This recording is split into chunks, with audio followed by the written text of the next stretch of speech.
So researchers in the Arctic or Antarctica, depending on the version, discover an alien spaceship, and they find out that there's an alien frozen in the ice. So they take it back to base. What could possibly go wrong, right? Well, that's the that's the story of this week's film, The Thing. And I'm John Chang, of course, again with Dan Edmonds. Yeah. And I think the thing that for me, as we kind of talked a little bit offline about this, was that up to now, sci-fi was pretty much more associated with the classic, black and white monster movies and stuff. And this movie, the original version, The Thing from Another World, was probably one of the first ones that really started hitting on this idea of finding something from another planet. I think what it was like kind of setting a landmark for our fascination with space, because the space race was just kind of starting and stuff. We started kind of experiencing kind of different things with radiation. And so it kind of brought a lot of those together into this film by Howard Hawks. And I think that's kind of what we really see in this one. What were your thoughts on kind of the Thing? Well, I mean, I'd say the 1951 version, as we know, is supposed to be, one of the most classic, iconic B movies of its time. Even though it seems, watching it now, it seems quite sort of slow paced, compared to most sort of monster movies. And there's an awful lot of scientists kind of theorizing about what the threat might be, which, there's a good, I don't know, I want to say about 5-10 minutes of them just discussing what this thing might have been that they pulled out, which is not something you see necessarily these days, but set a lot of the ideas in place for a lot of movies that followed it. This idea that you've got to, it's partly the people in the story and you yourself trying to figure out what this creature is and what its motives are and what it's actually trying to do. And so that's kind of one of the elements, I think, of horror movies and science fiction movies, is this idea of what part the viewer plays in the experience as well. I think one thing it really clicked on was the idea about the arrogance of science and how we're different times, like kind of experimenting with things that we really don't know much about, and probably shouldn't really tamper with and stuff. I think it's just something that, for what it is in the time period, it really just sparked off this kind of trend that then was just done, kind of a lot like how in some ways Halloween really set a trend for this anonymous kind of, horror and stuff like that. I think, this one really kind of hit that chord of because I think part of it was the time period where we're starting to go into space. We have radiation, the atomic weapons for the first time and stuff, that we can kind of blow the planet to, bits. And, all these kind of things were kind of really this kind of fear in the back of our minds that, maybe we're just going a little too far with our science and stuff. Mm-hmm. Yeah, definitely. I mean, there's also this idea of the sleeping threat, which is, this thing that we discover, like in this, in the original novel of Who Goes There, I think he's supposed to be a couple of 100,000 years old. Yeah. I say he, we don't really know, do we? The monster's supposed to be that. And then they talk about hundreds of years in the 82 version. And then I think in the 1951, it actually arrived, they say it's just arrived on Earth at that moment. Right. But a lot of people would say that, the whole idea of a kind of a sleeping threat that's been buried in the Earth somewhere for hundreds of thousands of years is a metaphor for us discovering something about science that can cause some sort of existential threat at some point. But the interesting thing about this is that especially the 82 version follows the novel very closely, and that concept was written in 1938. So that's way before nuclear weapons were discovered, and also before any of this, the McCarthyism kind of communism stuff might have been introduced as this way of thinking about identity and other people overtaking bodies and things. So it Mm. was very ahead of its time, and this is very much based originally on the concepts in that movie. Yeah, it's interesting how like you said, the different ideas was translated, like you said, into more current issues or contemporary issues and stuff. I think though that for whatever reason though that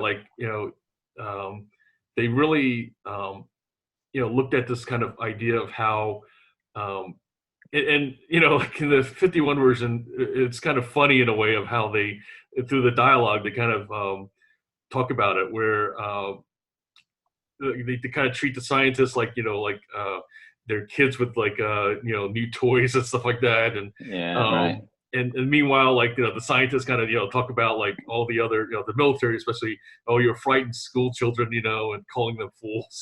Kind of it's definitely like we see this kind of tension of like the military and science and stuff, and it kind of echoes a bit of like like Planet of the Apes, where we see like even within like there's the humans and apes and stuff, of course, but then even within the apes, there was this kind of battle between the military and the scientists and stuff. Yeah, I think it's very much a movie trope as well, having this idea of the scientist who's not very social and is reckless and kind of does all this experimenting by himself. It's like you never see like a well measured management procedure for scientists in any movie. It's not like, yes, we'll pass this down to this department and so on and so forth, and then we'll try it out. It's always like the rogue scientist who's experimenting with something that could potentially end all life on Earth. So, yeah. yeah. I mean, they kind of in the 82 version went away from that a bit, like where you didn't like kind of it was less about like the scientists kind of screwing things up or anything like that, than it was like kind of that the threat was like kind of this thing they found, and then they're all trying to figure out what to do. But then they went back to that in 2011, where again there's this kind of guy who like kind of like had to get a tissue sample and stuff, and the rational in this case female paleontologist and stuff like that, she kind of I guess represents the audience, and it's kind of like like really, you really think this is a good idea, like kind of. And it's funny how it's like just very much like the horror, like don't go there kind of idea. Yeah, and yet they had to go. Yeah, no concept of sort of contamination from alien bacteria or anything in any of these, really. It's just like yeah, and I think the other thing with the 51 version that made me laugh was that when they're sort of theorizing about it, they say, well, guys, you know what a carrot is, right? This is a kind of a super intelligent carrot that we could be dealing with here. And I thought, yeah, that would be, maybe that worked in 1951, but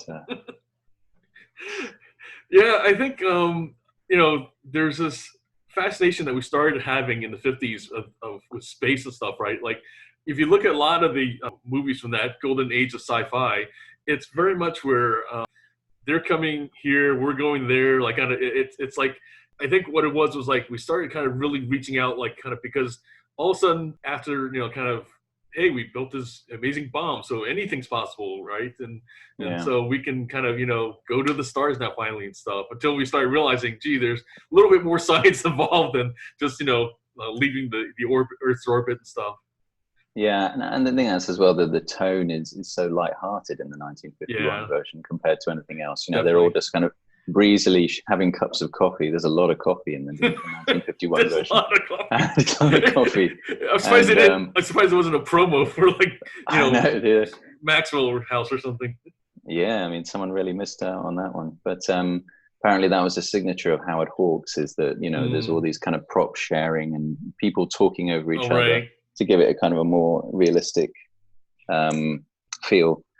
But yeah, I mean, when they blow up the saucer and the reporter's just there, his comment is, well, gosh darn it, you went and got and blown it up. It's not like there's some kind of terror that we've just killed an entire species of alien creature. It's just like, I'd missed out on the scoop, god darn it. Right. And so it's a very, very different feel from any kind of monster movie that we made these, or I would say even in the last 30 years or 40 Yeah. years, really. But And the women though also, like, granted there's only a couple in the whole movie and stuff like that. Granted they're not just serving coffee, thank goodness, and stuff, but at the same time, it is very much 1950s. Like, where the one is a assistant or secretary, I guess, even. yeah, That was still, I guess, back then not a less than PC kind of term to use and stuff. And they're pretty much the way that they're viewed and stuff like that. They're pretty much like kind of these tamers of the men, right, and stuff, like, where they kind of yeah, keep them in check and stuff like that. If you see, like, kind of this the dynamics, like you said, with the banter, the dialogue. At one point, like, she literally ties him up. Like, yeah, I yeah. thought that was kind of pretty like risque for like the 50s. Yeah, it surprised me quite a lot when she was talking about that, about how they got so drunk they didn't remember what happened, and she tied him up. Right. I was like, wow, okay, fair enough. But it was, yeah, I mean, it's funny in a way. There obviously a lot of other movies after that time talk about isolation, Yeah. as a sort of a thing of all that, the difficulty that you would have in dealing with that for long periods of time, be it space or the Antarctic. Whereas in this movie, it's used more as a sort of idea that, well, if you're up there with a hot dame, you're probably you're gonna be, it'll just be you and her. Right. It's used as a sort of environment just to allow these sort of things to take place. And yeah, it was kind of an interesting take on it, and it all seemed very kind of nice, really, Right. for their Antarctic station. Everyone's up there, sort of drinking coffee, playing pool, and it was quite a nice kind of cozy atmosphere. Yeah, I know. It wasn't as harsh as in the future versions and stuff.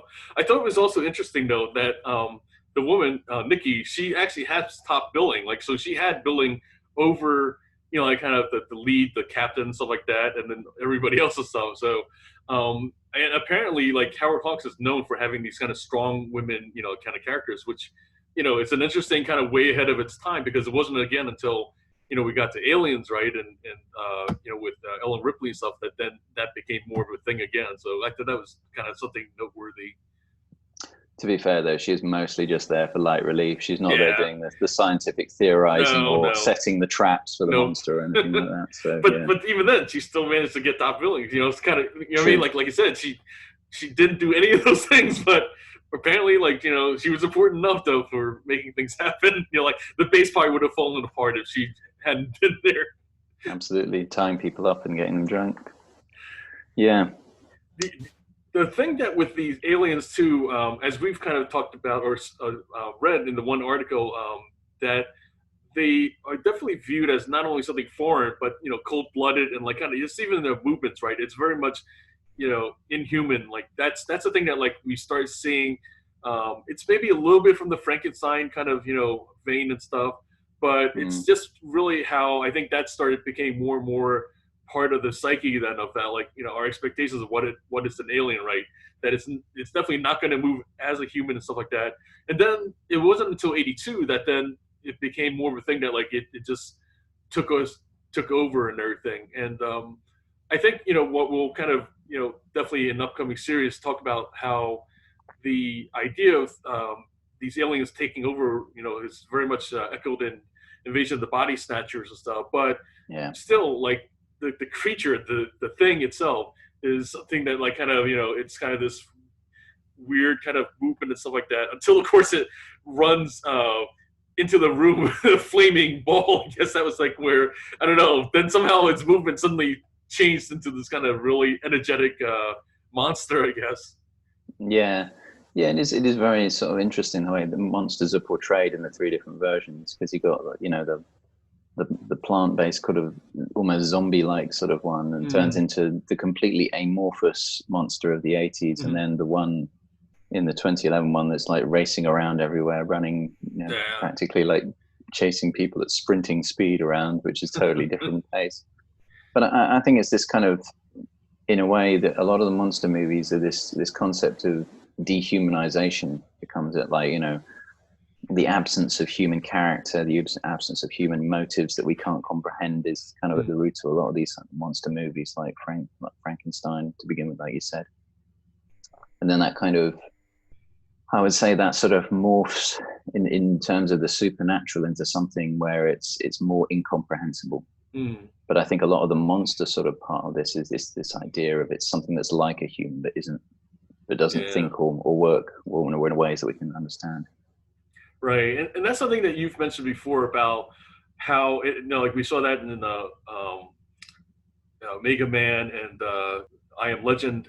This idea of like things outside of our own belief system or our own values and stuff like that. That's the threat. It's going to be something that like is Yeah, it's not like us and everything. And in the one video, I just had to like kind of laugh in a way of that it was a discussion that started off about this like you know the thing and stuff and how you know the person made some kind of comment about, oh, YouTube, kind of wants to charge me $2.99 to watch this, stuff like that. And like it quickly degenerated into this kind of like thing about like, oh, you communists, and then like oh, you fascists, and like kind of like and so it was so ironic, right? About here, is this movie, right? Very much about this kind of us versus them and stuff like that. And this comment, on YouTube degenerates into this kind of thing about, like you're Trump supporter and like Democrat, like kind of, and it's the irony is like kind of just was just so blatant, I guess, of like yeah, two yeah, views like kind of arguing with each other and not seeing like kind of that irony and stuff. yeah, yeah. Absolutely. I mean, I think that's part of tied in with the paranoia aspect as well, which isn't really present, I would say, Yeah, in the 1950s. agreed. 1950, and that's weird. That was weird for me because the Mm, novel has quite a lot of that in. It's a yeah. lot of the characters don't trust each other. Even the wire test that you see McCready do is in the original novel. Mm, Um, but yeah, they apparently that was more a kind of Hawke's signatures in the vid. We were watching this other interview with John Carpenter, and he's there saying how Howard Hawks was often about a group going on an adventure, which is mm-hmm. kind of more of the feel of the 1951 version. But yeah, I mean, definitely it's easy how these sort of they can spin these sort of things into us versus them, and not understanding the other person's Mm. viewpoint is a theme. Yeah, No I doubt. think that's a great transition to the 82 version and stuff. I mean, like you said, that one was so much more focused on the human dynamics and everything. In fact, Kurt Russell, the lead and stuff, as McCready, different times he comments about like, the scenes where they're just looking at each other and wondering, is that person next to me the thing and stuff. And I think, it really brings home that paranoia. I think that was definitely what made that version so much stronger. It was Hmm. because here you are, like a dozen or so people kind of contained in this place that like there's nowhere to go and stuff. And if you don't trust each other, you're going to die. And so, and of course, like kind of spoiler alert again. That's of Hmm. course what they end up doing. They end up killing each other and stuff more so than granted they did kill off the alien different times and stuff, but then it was like, oops, oh, like they tested the blood afterwards and realized, oh, we did kill a couple of ourselves and stuff. Yeah, yeah. I mean, that's one. I think one of the interesting things about the theme of paranoia in that movie is this idea of false accusation. Clark is obviously the one who is. I mean, he's there as a device to also sort of throw you off as a viewer, but it's Mm, also highlighting this idea that the paranoia can quite clearly make you do things you shouldn't be doing. yeah. And they've got that in different layers too, of someone being killed, and also sort of Palmer representing conspiratorial theorizing and with his weed smoking and talking about how the chariots of the gods in South America and how they run everything down there.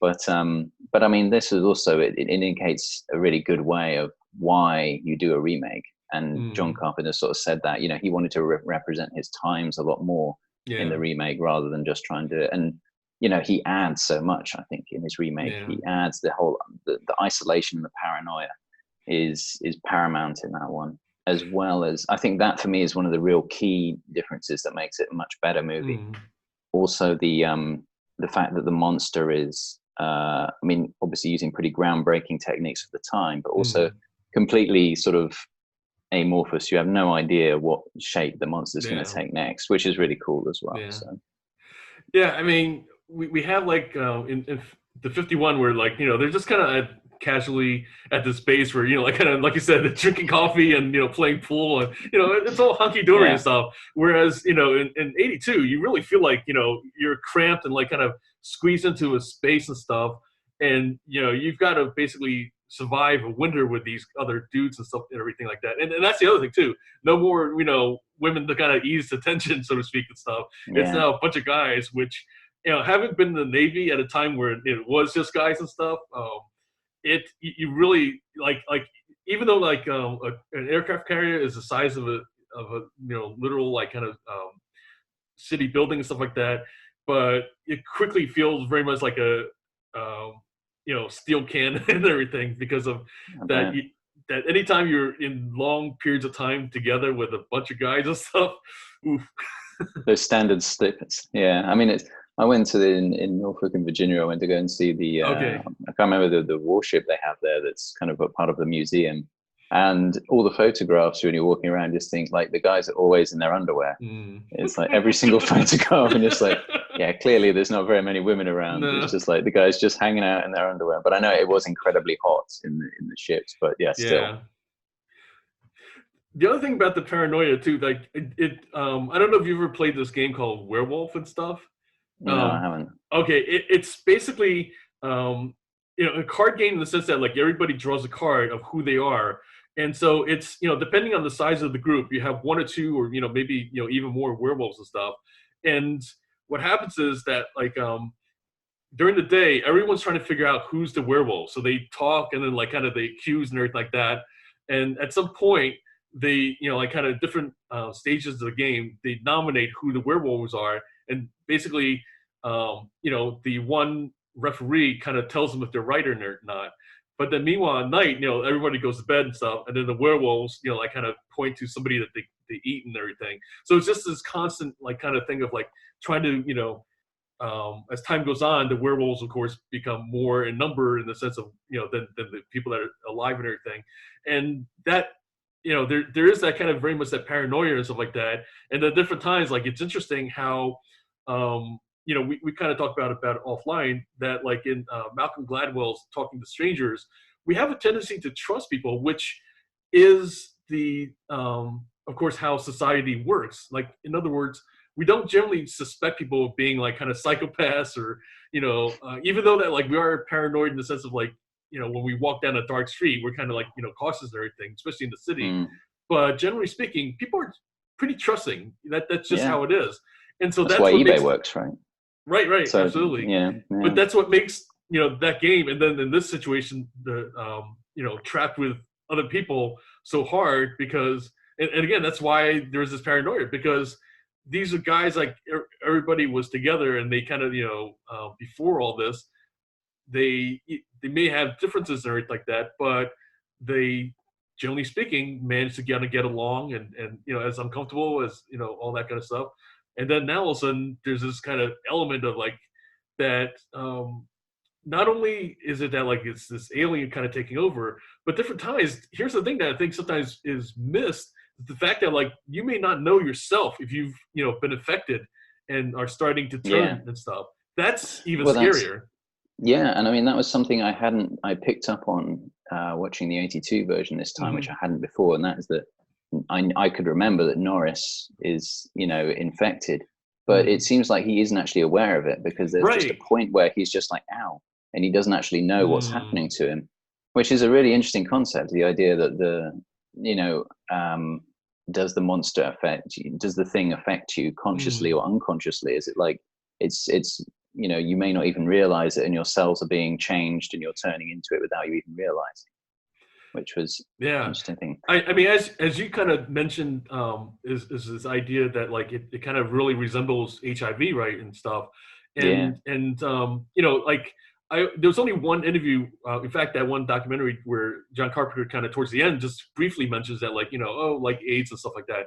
And I feel like he didn't really do it as like kind of to represent AIDS or anything, but it was just very much in the psyche of the period. This is 82. This is like kind of the height of like kind of where the scientists couldn't really figure out what's the rules of the game and stuff like that. So in a lot Yeah. of ways, it really resembles, this thing, Let's all go to the lobby. Let's all go to the lobby. Let's all go to the lobby to get ourselves a treat. Of like, this was an autoimmune disease, and it was your body attacking itself, which is kind of one of the themes of this, and kind of, I feel Videodrome is also another movie that kind of taps into that part of the psyche, which is much more sort of like relevant, because by 83, the disease had been identified.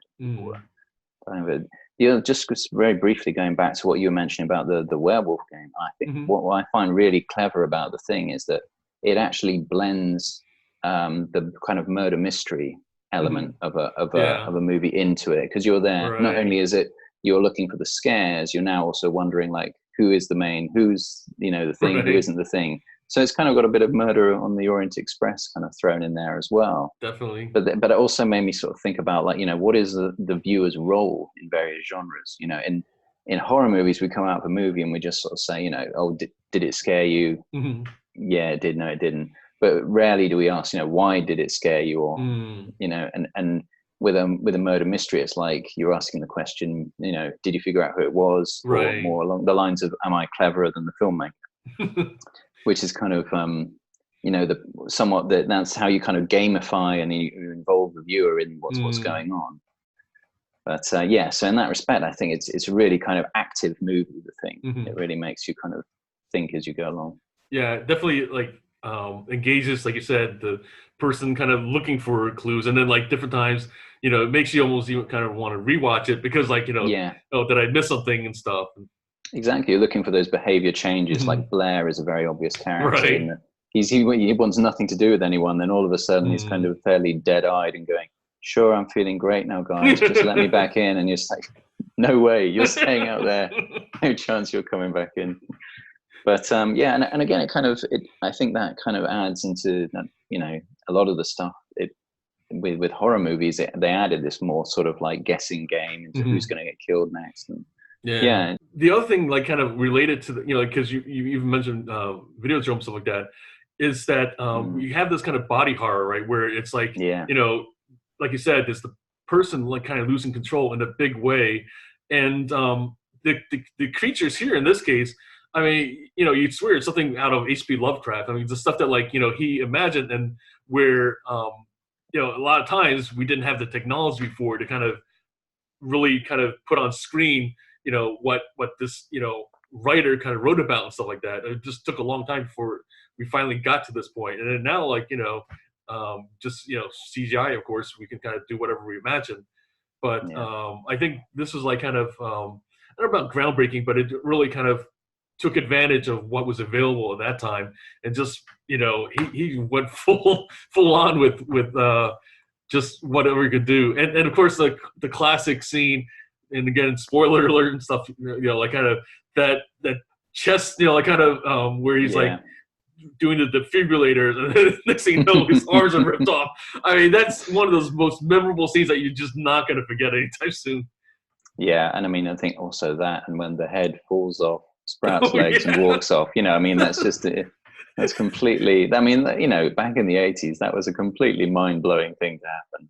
It was just, and then the effects are, I mean, they're really amazing for the time. Kurt Russell's response or his reaction was just priceless, like, oh, fuck no. Yeah. And I think that was kind of what got me about the effects in the 82 version, is that clearly they've used sort of animal parts when they're doing the autopsies. And it's just such a funny kind of, I mean, it got repeated so many times in movies, but just like, we've discovered this really horrific thing. Let's cut it open and have a closer look at that. And, they've got this mixture of animal parts and obviously like the makeup sort of twisted forms and stuff.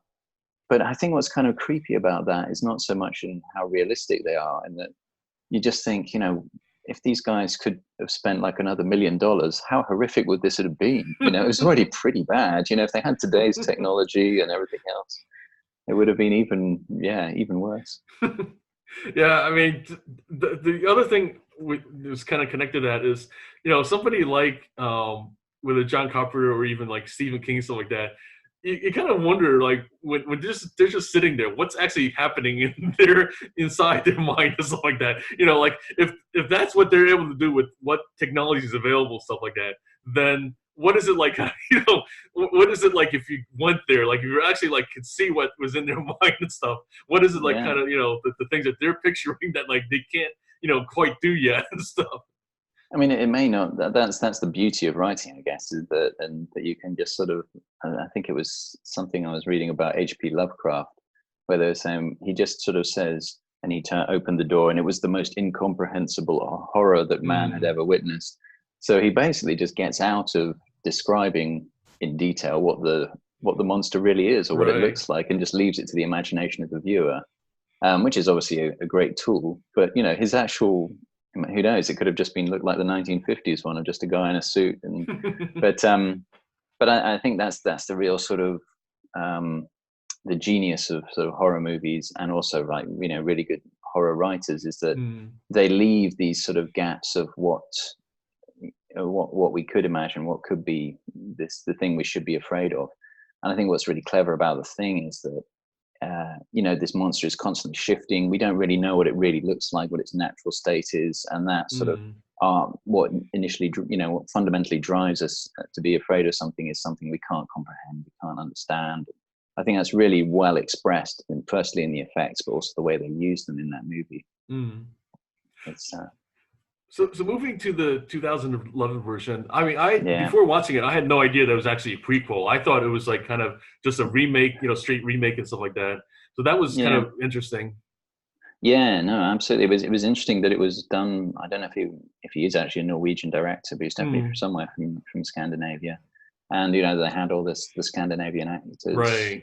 I'm not sure they're all Norwegian, but right. they try to sort of keep that authenticity about its place in the story with the 82 version. And doing a prequel, you kind of felt like to some degree they were very much sort of honoring how good the 82 version is, and trying to sort of honor that tradition quite a lot by being so interwoven with the story.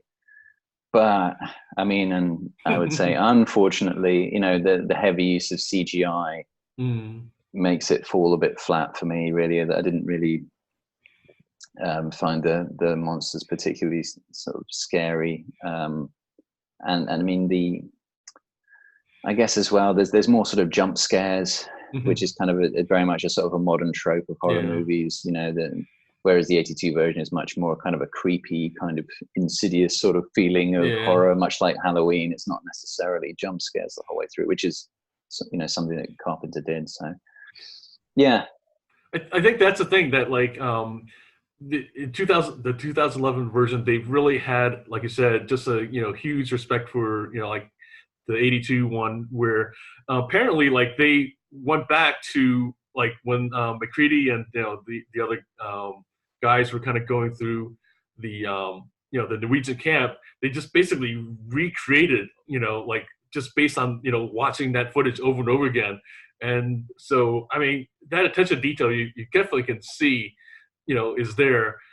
With that said though, like you said, but then in terms of suspense and all that, and I think that's the part that like is really damning, if you will, or like really hard. We see this, of course, again with Rogue One and everything, that like we know what's going to happen, but yet, how do you like kind of build this kind of suspense, like kind of never mind like kind of for the ending, but just like kind of raising the stakes and all that kind of stuff. I think it can be done in the sense of where if it's just still, because I felt like in the end I really enjoyed Rogue One for the fact that like, even though I knew what was going to happen in the back of my mind, I kept it in the back of my mind, and I was watching it for its own merit and like kind of how well did they kind of make me care about like the characters, how well did they kind of really just lay things out and stuff. And I think that's where it can still make a difference. So like you said, rather than doing something like that, they did kind of rely mostly on jump scares in 2011 version, and they really just kind of I don't know, like they just almost went more linear with the plot and stuff like that, and that was kind of just what it was. I think though what they did that was interesting was, like you said, the kind of using Norwegian actors, and then or kind of using a lot of that, and then where different times it became like quickly this like kind of we see very much the us versus them with like kind of the language barrier and stuff. So that was like kind of, I thought that was like well done, and definitely kind of led to a different kind of or different slight spin on that paranoia. Yeah, and it's interesting because I work for an international company, and you'd be surprised. There's quite a lot of language barriers can really cause a lot of friction in a lot of workplaces and stuff. So it's pretty. They did that. They've highlighted that very well. But I think the real problem is it's almost the reverence of this remake is a little too much. It's almost to its own detriment because. And I mean, yeah, there's definitely, you can see like the bloodied axe isn't exactly the same place as when they're walking through. I mean, there's like so much care and attention to that. But I think, it goes back to our question of, why do a remake? And the 2011 version, it sort of fails a little bit on that. It doesn't make itself its own movie enough.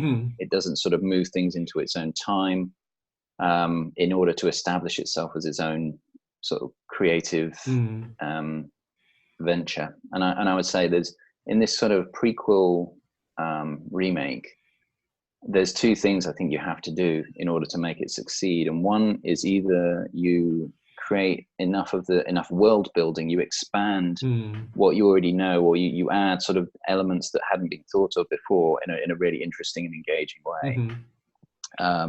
Or you just kind of make the movie more about the time itself, and you twist the some of the more underlying themes in a much more major way, which they don't really do in this. So. Yeah, I mean, I think that's really the challenge is to kind of still take some risks, even if you know where things are going to end up and everything, and to find the places that you can take risks, and because otherwise, if you're just kind of following things along, like kind of as the audience, like especially people who are fans of it like that. You're kind of just really just kind of go, okay, like kind of this happens and stuff, and I mean, for me, like the fact that I didn't know it was a prequel did at least allow me to kind of have some surprise and stuff. But at the same time, though, it's pretty clear that like as groundbreaking as the '82 version was, and as it flopped originally in the theaters and everything. But then it's kind of developed this kind of following that's only growing, over time. I think that the 2011 version will not have any of that. If anything, people will just tend to watch it because, like, they want to, like, kind of see what was done after the '82 version, and that'll be kind of really it, So. Yeah, well, I think that's half the appeal of these sort of prequel movies is you just want to delve into that universe a bit more, and you want to find out more about what makes this, this creature or this thing, more what makes it tick, basically. It's funny you say that because John Carpenter, he said in that interview that it's his own favorite movie of his, which I mean, when I think about it, it's definitely one of my favorite horror movies, and it's right up there with Halloween as my favorite Carpenter movie. No doubt about that at all. And apparently it's like the first of what he calls his kind of apocalypse trilogy and stuff, where he's kind of like delving into like kind of this theme of like kind of things kind of really falling to pieces and stuff. Prince of Darkness apparently is one of the other ones. I don't know, I can't think of what the third one is and stuff, but Prince of Darkness is actually another one that I thought, again, like really didn't get as much credit for it at the time and everything like that, but one that like I watching it, I was like kind of whoa, like kind of it blew me away for like kind of just the concepts behind it and kind of the execution and stuff. I mean, in the end, there's really nothing kind of really remarkable about it per se, but it's still like a very there's this really, I thought he did a really great job of building tension, of like kind of really building up to this something that you kind of like look forward to kind of what was it all about and everything. And it's something that like he definitely achieved with Halloween and The Thing and stuff like that as well. So I mean, I think it was a real shame of the 2011 that they couldn't sort of expand on that. But I mean, in the end, it's a very difficult thing. You've got to go back and kind of almost try and rewrite that novel by Campbell in order to to do anything with it. And that was kind of one of the things I was kind of disappointed about with Prometheus when they remade that, because I really, it's such an intriguing kind of world, and they just destroyed it in the first movie without you ever really finding out about, you know, why and how they did all this stuff. So say it's 2041 and stuff. Somebody has this idea of doing the thing again. What you know, like, what could they possibly do that like will make it like kind of worth it? Or well, I think, because I mean, you know, we often ask this question, what would we do? I mean, I think it's underlying idea that we're afraid of something we can't comprehend and it's incomprehensible. I think whatever you would do is, at that time, you would take something that really represents fear in a shape that we can't define, be it so maybe some kind of genetic experimentation or something like that, and you would make that like the core theme of how this monster operates. And so you can kind of bring in something from the modern day, either that, or you come up with like the Thing's home planet and you do a whole kind of prequel on Planet of the Thing or something like that, which would be really cool. But I have no idea. Well, I mean, you know, you'd like to think it would be cool, but it could go wrong so easily, as we've seen in many other movies. But yeah, that's how I would do it, I think. Planet of the Thing, or weird genetic modifications of life in the 2040s. I think for me, it would be something to do with like being isolated somewhere, and where you're with a small group and everything was fine until this something kind of is introduced, and like, you know, all of a sudden, you know, like kind of not be able to kind of trust and know who, you know, you're sitting next to, something like that, or you know, where there's somebody who you trusted all the time, now all of a sudden, you know, is one of them, like kind of, you know, whatever that them is and stuff. And you could actually do it in a more psychological way, in that you could have it maybe with a family or something like that, who, you know, they think they've known each other their entire lives, and something there's more sort of subtle cues or something like that happens along the way. Maybe something like that. I become a fan of like Jordan Peele because of what he's been doing with just that idea, like kind of you know, of course, Us is the most recent one and everything, but Get Out was like kind of, you know, his groundbreaking, award-winning, you know, kind of film that basically has that kind of thing of where, you know, like, are the people what they seem and stuff, and he really does kind of play on that, and I think that's kind of so, you know, if you're out there like kind of, you know, looking for an idea, you know, we definitely have our recommendation for you to kind of do the next Thing remake and stuff. Yeah, absolutely. Yeah. Any other kind of last ideas about the 2011 version that kind of? Well, actually the only other theme I can think of that we haven't really touched on is one you've mentioned a few times, is this one of isolation. And that is used to some sort of more clever degree in movies.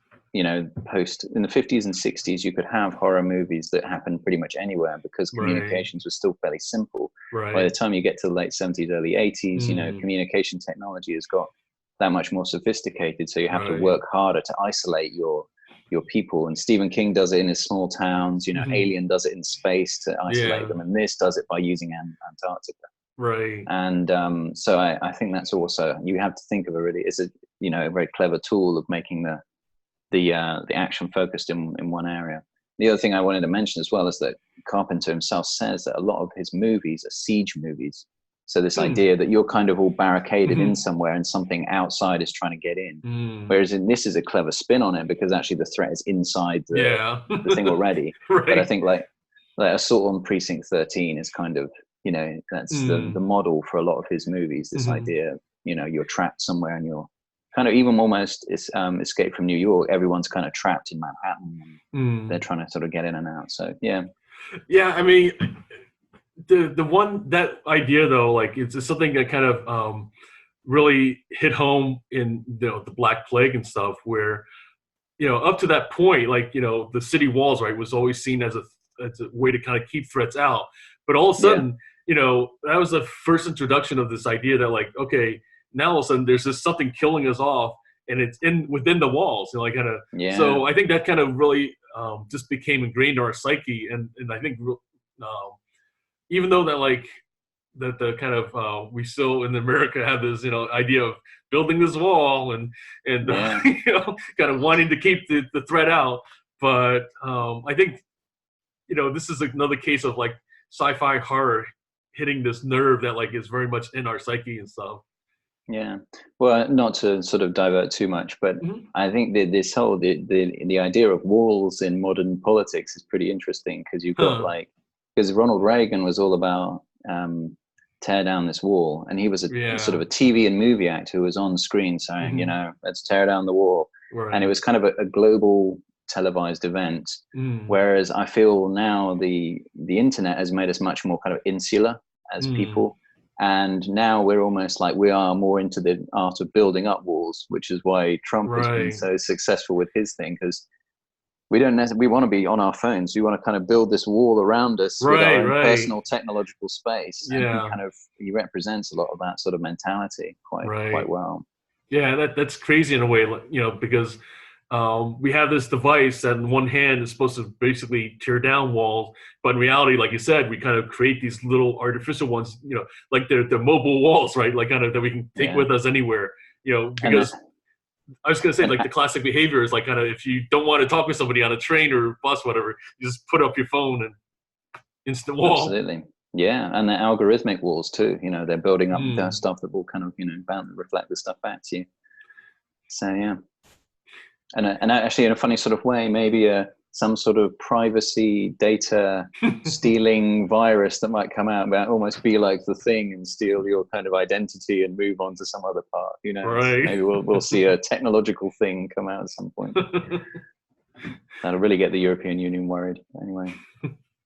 I think, as we talked a little bit about, it's like I definitely look forward to kind of doing Invasion Body Snatchers. That's something that even before our discussions, I've heard that like how it represents the red threat and stuff and McCarthyism and everything. So I think that's definitely coming and stuff like that. I think other than that, do we have any other kind of how can I forget? We got Black Christmas coming up. That like that's the. I was going to mention actually, because I was looking at the leading lady in the 2011 version, and I didn't realize they've they've already done a remake of Black Christmas in 2006. Right. So there's this one in so there's the 2019 that's just about to come out. There's the 2006, and there's the original. So yeah, this is one of these things when we come up with these ideas for these videos, we kind of think, oh yeah, that'd be cool. We'll look at the 80s one and the new one. Then we go back and think, oh, they've actually made 4 versions of this. So now we've got to watch like 10 hours of movies during the week. So, but yeah, no, the Body Snatchers want to be really good, because I haven't seen the Nicole Kidman one that was in, I can't remember, it's in the 2000s somewhere, but that looks pretty interesting. Right. And that's actually one of those that's like kind of like this unofficial kind of, remake and stuff like that. And I think that's an interesting kind of idea in itself, that like, how did that come about? And because it's, the one that has nothing with Body Snatchers in its name and stuff. So yeah, I'm sure there's a story that we'll have to look into about that.